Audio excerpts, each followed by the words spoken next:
Developing the next generation of leaders like Nelson Mandela and Steve Jobs may seem like a daunting task, but that's the mission of the African Leadership Academy. Here with the details on the school and how it's changing the world is the founder of the Angel Rock Project, Malaak Compton-Rock, and the VP of the ALA, Dr. Frank Aswani. Welcome to the show. Hi. Hi, thank you. Malaak, you're involved in so many charity organizations. What drew you to the Academy, though? You know, I had the immense pleasure of visiting the campus in South Africa last May.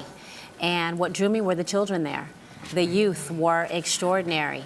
Frank was part of this meeting, but to his credit, he allows visitors to be led by the students themselves. Really? Yes, absolutely.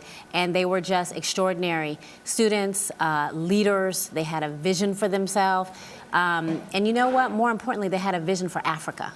And so I left there feeling very transformed and immediately said, let's keep this conversation going about how we can work together. In a nutshell, what was that vision for the continent? From the kids' point of view, Yeah. you know, African children are so tired of the statistics that most of us hear about the continent of poverty and war. And they want people to know that there are smart, amazing leaders who want the lives that any of us want here in America or in any developed country. And I think that these kids who I've had the pleasure of meeting are going to be the ones to change that story, right? To allow people to know the real story. Well, tell us more about the story behind the school and where the mission came to create these leaders. So basically, if you look at Africa's history, and you crystallize down to the root causes of where we are as Africa, as a continent, it comes down to poor leadership.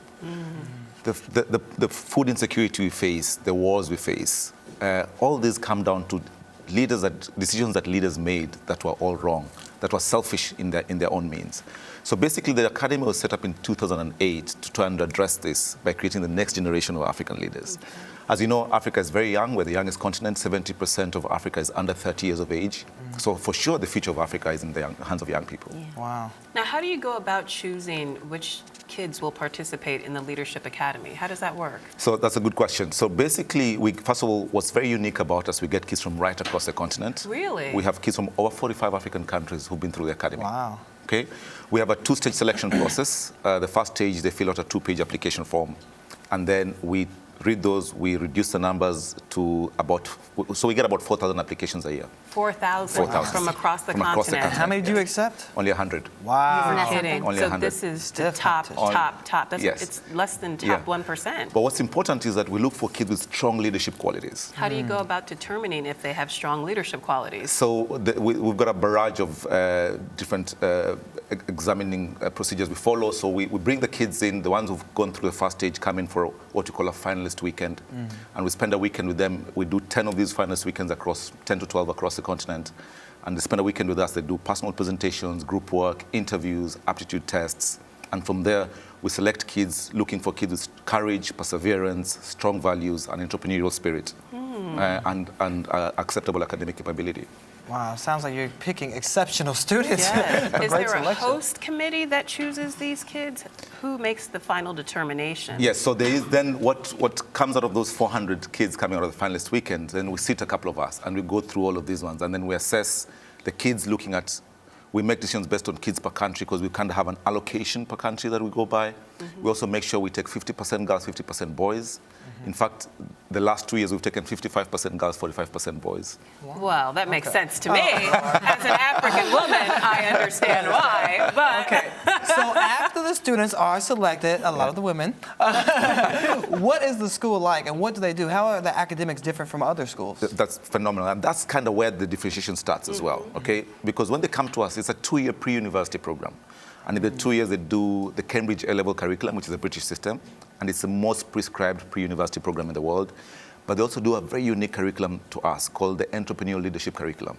So every student at the academy is taught entrepreneurship and leadership.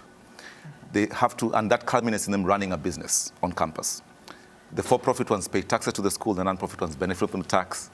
All these businesses have to report on external board. So every quarter, we have 100 volunteers who come to campus to simulate board conversations. And we take them, remember, we take them between 15 and 19. Where in the world will you find a 16-year-old presenting to a board? Yes. on his Yeah. business. And a 16-year-old entrepreneur. Yeah. What sorts Exactly. of things are they selling on campus? So it's all sorts of things. So all my merchandising, so we have sweatshirts, which Malaak was very happy to buy some for her kids. Yeah, Sweatshirts, absolutely. water bottles, etc. are done by student-run enterprise. All my media is done by student-run enterprise. We have an online newspaper. We have an audit firm. We have a green energy audit company. All CEO, CFO managed by kids and reporting to external boards. Oh my goodness. Malaak, what about this program is most exciting to you? Because right now I want to work on the newspaper. I want to contribute. Well, exactly, and you know, it's pretty phenomenal to walk on a campus in Africa and say, "Wow, I would want this for my children, for my very blessed American kids," and this is what these kids deserve. I'm also blown away by the universities that the children go to. I've met kids who have graduated from Columbia and Harvard and Yale and Princeton. The positions that they are obtaining afterwards, the internships that they get here in the United States at these top firms. Another reason why I think it works is that they partner the kids with host families. I'm volunteering Yes. as a host family next year. So a kid from Africa is going to get to live with you and Chris Rock? And I'm African. I want to do it. are you 18? She thinks she is. I'm 18. I could be. But you know, more importantly, we always hear about kids who have difficulties their freshman year in college because they don't have that support base. So all of this is built into the Leadership Academy. There's a full team, a full staff here in the U.S. also to support these kids. I mean, it's a phenomenal school. So what are the requirements after graduation? You know, you're creating these leaders. Do they have to spend time coming back, giving back to the organization? Yeah, so basically we're producing all these leaders for Africa. Right. It's all about creating a pipeline of talent for the continent. So the kids have an agreement to that as they must come back to Africa for at least 10 years by the age of 25. Wow. Okay? And what we do in the meantime is that we get every year and then the summer break, because 80% of our kids come to study in the US. And that's mainly because American schools give us financial aid. So every summer we bring them back for internships. And then it's a way of also reconnecting them with the continent. And we have internships with the usual suspects, GE, Microsoft, IBM, Google, and down to small non-profits doing work in the slums of Nairobi or Lagos, you know. So it's a very wide variety of organizations that we work with. But it's phenomenal that the passion that these kids want to come and do stuff is amazing. And some of them already have projects that they're running. So I have a kid who's 18. She runs a rabbit project on the west side of Kenya, employing 17 women, the youngest being 37, the oldest 53. She also has a 3-acre piece of land. She feeds 45 families of that 3-acre piece of land. This summer, she went home. As she walks home, she has to go through a slum. She decides, let me go and check what is happening to the kids in the slum. She goes in and finds there's no school in the slum. What does this 18-year-old do? She starts a school, 400 kids. What? Wow. Wow. Is that It looks like extraordinary? the mission is actually working. You are creating these leaders that are going to do something when they see a problem.